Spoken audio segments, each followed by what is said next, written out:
Prime Minister, you just described Labour doing a deal that it says it doesn't want to do as a prospect made in hell. We're going up from chaos and ruin.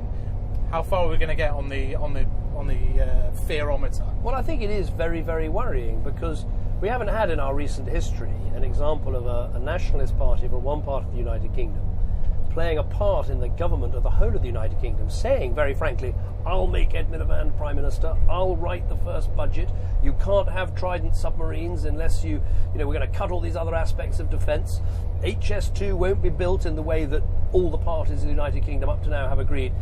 That's only in 24 hours, those three examples I've just given you. Now, I think calling that a chilling prospect or a frightening prospect, I think that is not an understatement. Not an overstatement, I'm afraid. But the Labour won't sign up to any of those policy positions. Well, they won't sign up to a coalition, but Labour have been asked, dozens of times, do you rule out having any form of arrangement with the SNP? And they won't answer the question. In the last 24 hours, Andy Burnham, Shadow Health Secretary, Angela Eagle, Shadow Leader of the House of Commons, saying, well, let's wait and see, and I'm sure we'll talk to everybody, and perhaps there are things we can do together. I think, genuinely, this is a very frightening prospect. The SNP, look, Nicola Sturgeon is a deeply plausible politician and speaks very clearly and all the rest of it, but she's only got one major aim in life, and that is to break up the United Kingdom. These separatists, they're not interested in making the Westminster Parliament stronger. I mean, ask yourself this question.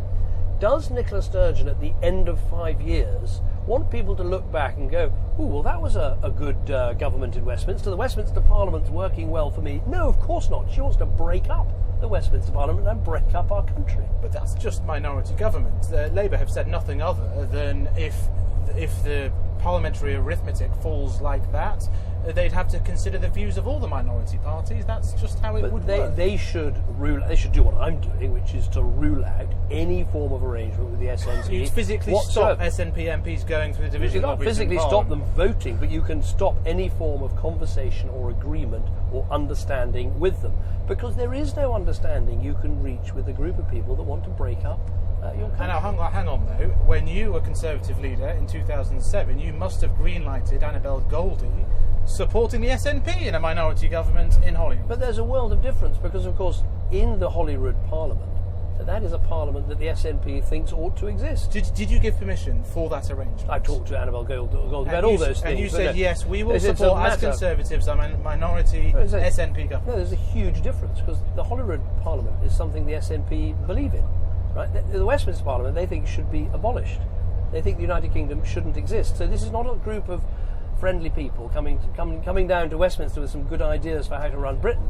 All they want to do is to create a set of circumstances where the breakup of our country becomes more likely. You could have pulled the plug on the Alex Salmond government in Scotland back in 2008-09 when he was struggling to pass a budget, but you allowed your Scottish leadership to continue. Yeah, but there's a world of difference. We wouldn't be here today. We wouldn't even had a referendum. Well, there's a world of difference between what happens in Holyrood, a parliament that the SNP believe in, and what happens in Westminster, a parliament that the SNP don't believe in. Can I take you back to September the 19th, to 7 a.m, when you made that speech after the referendum? At 5 a.m, Alistair Darling calls you and says, do not do this. You're letting Alex Salmond back in the front door. Isn't the truth? You're saying that there are threats from Labour and the SNP, but your actions at 7 a.m. let the SNP back in the game when they've been defeated. I don't accept that for a moment. The SNP, the proposition of separation was defeated, and that remains the case. But as Prime Minister, I think it's right to speak for the whole of the United Kingdom. And I think it's quite right that just as we've delivered on Scottish devolution, we're going to deliver more on Welsh devolution. We've maintained and actually strengthened the institutions in Northern Ireland. So it's time for the English voice to be heard as well. And so you're stoking up English nationalism? No, not at all. I don't think the English are nationalistic at all. But what I think people in England want to know is, just as there is the ability of Scottish MPs now to effectively set their own income tax rates, so English MPs in the Westminster Parliament should be able to do the same thing. It's an unbelievably reasonable proposition. I mean, ask yourself this question: why is it that Ed Miliband is happy to work with me on Scottish devolution, Welsh devolution, Northern Irish devolution, but when it comes to England, he won't even have that conversation? So frightened is he of this issue, which I think is completely wrong.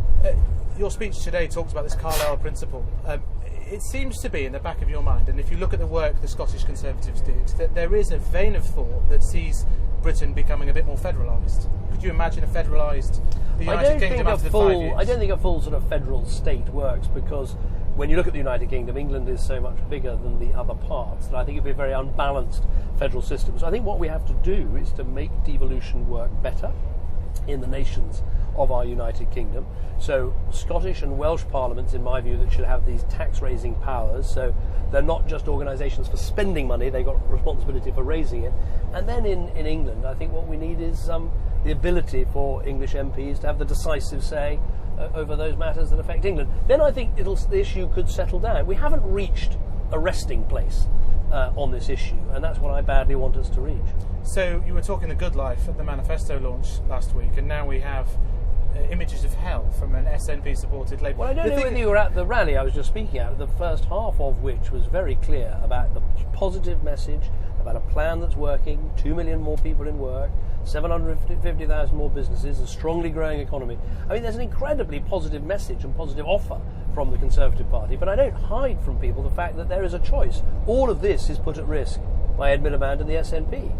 And, out of our own, I mean, Nicola Sturgeon's key ask in her manifesto today is an additional £148 billion of borrowing.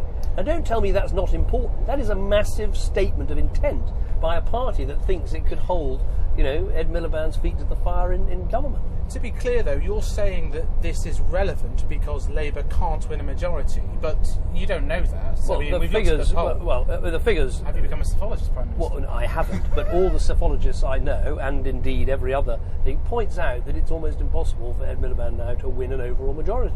Now, given that, the same goes for the Conservatives. No, that's not the case. We are 23 seats short of a majority. So if we hold the seats we have and win 23 more seats, perfectly possible in our system, then we'd have a majority. Respectfully, you haven't had a poll showing a 7% lead since the spending review of 2010. But we had a poll with a 6% lead last week, for instance. So, anyway, the only poll that counts is on polling day. But look, the maths of the election is quite clear, and it's an important fact, because we're 23 seats short, so I want people to feel empowered that if they want to continue with the plan, if they want the 2 million more jobs, if they want the plans in our manifesto, the right to buy your house, more childcare, then they can vote for those things knowing we're only 23 seats short of delivering those things and stopping the nightmare of a SNP Miliband concoction. So let's talk about the right to buy then. You reheated that as a policy. Reheated's a bit unfair. This is a massive policy that would give millions of people the right to do what I suspect you've already done and buy your own home. So do you think, when you look at the policy from 2012 that you already announced, and even from the 1980s, a feature of the record of that policy is that you have not replaced the social houses? So it's easy to say you will not with this, and there'll be less social housing. Obviously, it takes time to replace. You get the receipt from the house you sell, and you then need to spend that money in the same area building a new house, and that takes time. But the ambition of one-to-one replacement is absolutely there. And the difference and advantage with this policy, because we're saying that local councils should sell off their most expensive properties when they become vacant. Some properties in London, council properties, worth £1 million. With that money, you could build, 8 flats for people on housing waiting lists, some of the poorest people in our country who'd love to be housed in a way that they're not today. It just rather looks that you have this long-term economic plan, but just before an election, a series of short-term giveaways on housing, on pensioner bonds. Well, I don't accept that at all. What is short-term about the right to buy? The right to buy your council house was not a short-term policy. It was a long-term fundamental change in our country that gave millions of people who didn't have an asset the chance to buy and own a home of their own. I feel that deeply as a Conservative. That's something I want to see more of in our country. Pensioner bonds. It's not a short-term policy. It's saying to elderly people, you've retired, you've worked hard. Because of the financial situation globally, interest rates are low. So here's a way of putting your savings to work to give you a better standard of living. More childcare for working families. That's about helping people who want to work more hours or go back to work have that choice. These are long-term policies that we can afford to do because the long-term plan's working.